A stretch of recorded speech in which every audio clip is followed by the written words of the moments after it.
also a vessel equipped along with this jacket, and there's also reflective tapes on top of this jacket so that you can be spotted easily and be rescued quickly. And that's it. Within less than 2 minutes, our crew members just saved your life. Congratulations to you. Can we have a quick round of applause for our crew members, please? Amazing stuff, amazing stuff. Well, before we start talking about the rich historical skyline of Toronto, which has an amazing future ahead, first let me talk about the vessel that you're going to be cruising on today. Well, this is the Orion, which is a Victorian-era Canadian riverboat replica. Built back in 1987 and brought into service through Port Dover, Ontario. This vessel weighs almost 200 tons heavy, which is very much similar to the weight of the world's largest animal, which is the blue whale. Fortunately or unfortunately for you, you will not find any blue whales swimming in this Toronto harbour today. Unfortunately for me though. And now let's start talking about this amazing city. Well, first off, we disembarked out of the Queen's Quay Terminal building right there, that beige-colored building that you see on the back side and right-hand side of the board.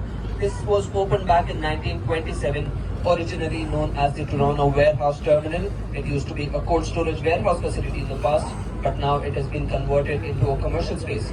In fact, just to top that, if you notice carefully, you might find a glass-structured building up there, which is a recent residential condominium building.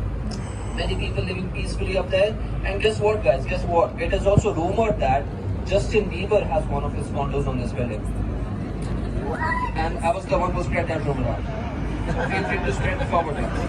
Anyways, moving forward, just after the Queen's Quay Terminal building, you will see on your right-hand side is the Harbourfront Center Stage. Well, this site is quite famous for hosting multiple cultural festivals and events all across the summers. If you were here in this summer, back in 2023, we had the Taiwanese festival here, Indian festival, American festival and whatnot. Quite many amazing things that keep happening right here on the Harbourfront Center. Well, in fact, it is just a 10-acre site attracting almost 17 million visitors each year. In fact, mostly during the summers, because this place is completed just for summers. You won't see many tourists coming here during the harsh winters of Toronto.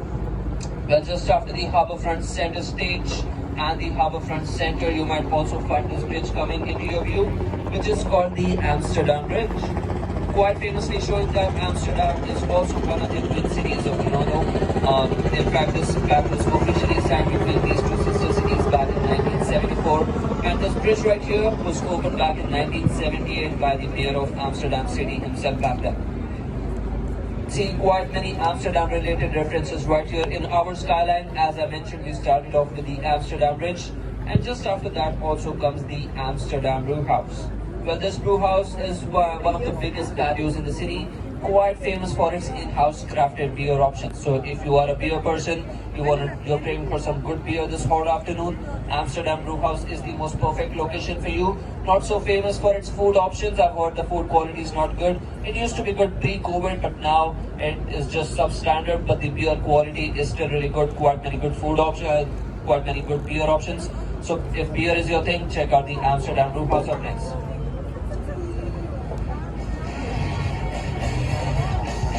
Well, just imagine you had some good beer from the Amsterdam Brew House. You are now finally feeling charged up on this hot afternoon. You're looking for some new friends to make around in this strange city where you're coming for the first time.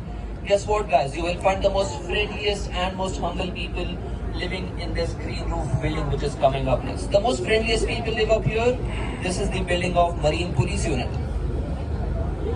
No one's gonna get that joke, but I'll still take a laugh. Well, this Marine Police Unit, need not mention, they take care of all the overspeeding, criminal and emergency activities happening within these very harbour waters. They start patrolling from Etobicoke in the west all the way towards Rose River in Scarborough in the east, and also towards the southern part, which is the Mainland Ontario border in Canada and the US. Quite a lot of waters that they have to cover around all 365 days long. And well, just after the Marine Police Unit, now finally comes the most important highlights of our tour today. Definitely captured in all of your cameras by now, or are being captured in your cameras right now while you get distracted from my voice. Well, yes, these are the massive structures, the huge, massive Rogers Centre building, and the one and only dominating CN Tower. I'll not talk about them in the beginning of the tour itself. It's not going to be much fun. I'll keep it for the latter part of the tour. And moving on, for all the beach lovers on board like me, I know today's quite a weather to talk about beaches. We all feel like sitting on the sand right now, relax on the beach, get a good suntan. But guess what? We're now passing by the first man-made beach on the waterfront as well, on your right-hand side. If you notice carefully, next to the waterfront, you will find quite many bright yellow umbrellas with colorful Muskoka chairs. Many people relaxing on the sand right now. Yes, if you're craving for a good beach, definitely check out the HDO Park right here in the heart of the bustling city of Toronto. This is the first man-made beach in the city. Quite a peaceful location to relax around in this busy running city. Also, just after the HTO Park, you will find the Marine Fire Station coming into your view right now. This is also called the Toronto Fire Station 334. Working along with the Marine Police Unit, this Toronto Fire Station takes care of all the fire rescue operations happening within this very harbour.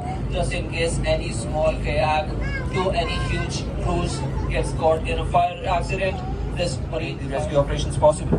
But how is it even possible when the harbour is frozen up? There's no sailing activity happening in the winters as well. How do they even manage to patrol these waters on these boats? How is that even possible?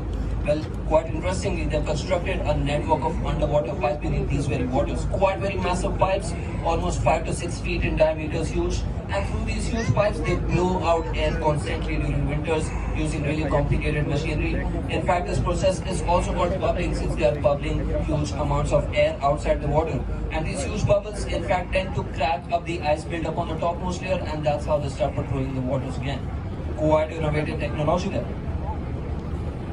Well, just after that, you will see one of the historical locations coming into your view now. This place where you see the vintage ship, the Empire Sandy docked up, built in Thunder Bay. This location here is called the Spadina Quay. Back in the 19th and 20th century, we used to have quite many shipbuilding companies operating all across this location, building ships for as massive events as World War I and II. In fact, building minesweepers for the Royal Canadian Navy as well as Royal Navy. Trust me, it was such a flourishing shipbuilding business here that Canada used to be the third largest shipbuilding nation in the world, and that somehow also gave a birth to another daily lake streamers business. So we used to have daily trips to as far as Niagara Peninsula, Rochester in New York, Montreal in Quebec, and many other destinations back before 1950s. So yes, many people who plan to go to Niagara Falls right now, they come walking up to me, they ask me that do we have any boats which can go towards Niagara Falls? Unfortunately not. If you were here 70 years back, yes, there was an option, but not anymore.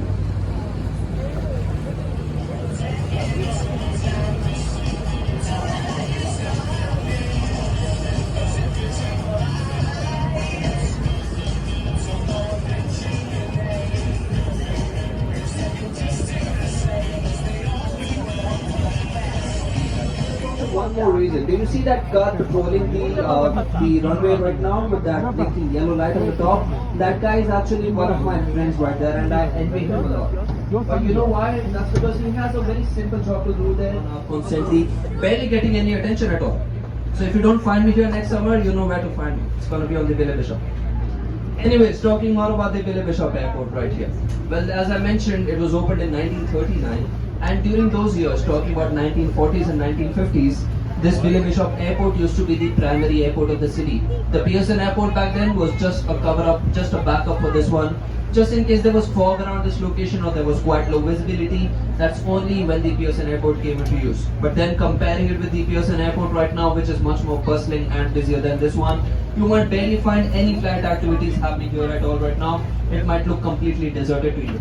But trust me guys, just 4 years from now, and I'm talking about 2019, which was pre-COVID period. Well, back in that year, this airport served almost 2.8 million passengers, ranking Canada's 9th busiest airport. In fact, right now this airport is predominantly used by domestic airlines, sometimes also flying towards different parts of the US. Apart from that, even air ambulances, civil aviation operations, private charter flights, and private flight school operate right here on the Billy Bishop Airport, which is also known to be the Toronto Island Airport for obvious reasons. Yes, as you can see, the location of this airport, by the way, is in the heart of the bustling city of Toronto, right here in the center of the city.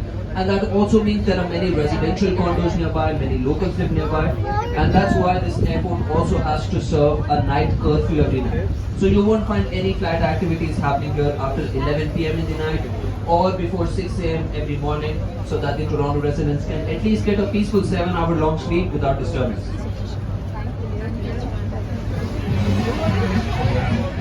Apart from that, it is also quite famous for massive musical concerts and events all across the year, making the city one of the main speakers of Toronto community.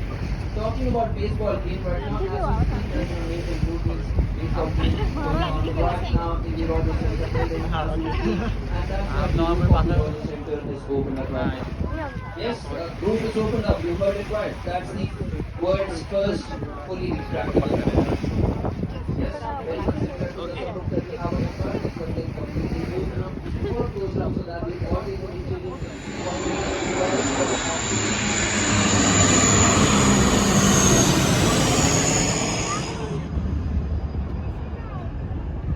now you know why the airport is my favorite. Fantastic planning right there. You know what guys, I actually got so busy in my work right now, just so busy talking to you guys. I forgot I had asked especially quite cheaper an option, very much like a public transport on the land. Cheaper an option, but then quite crowded, especially during busy weekends and holidays. You will see yourself standing in huge jam-packed crowds. So if you're looking for a more private experience, a more quicker experience, we also have private taxis around.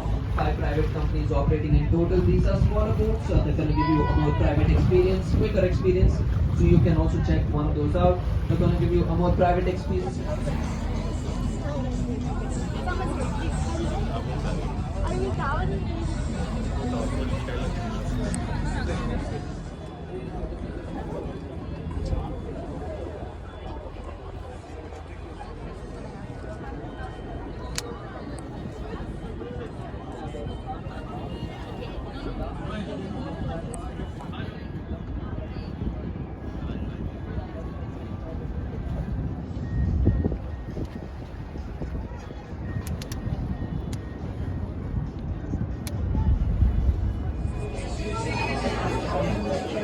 Dining is like $170.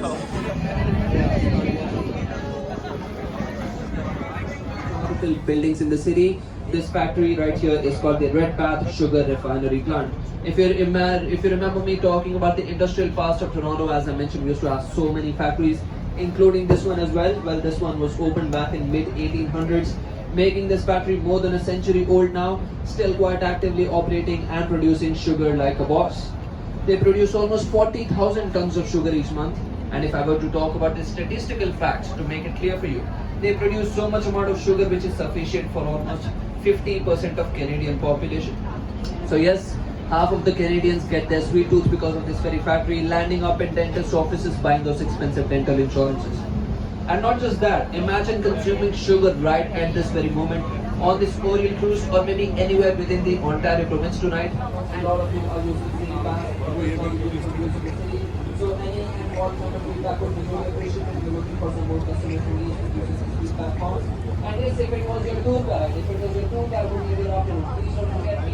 My name was Nakul, your Indian tour guide from Shillong, Maryland. Please don't forget me guys. But for all those 1% of people, would they not like it?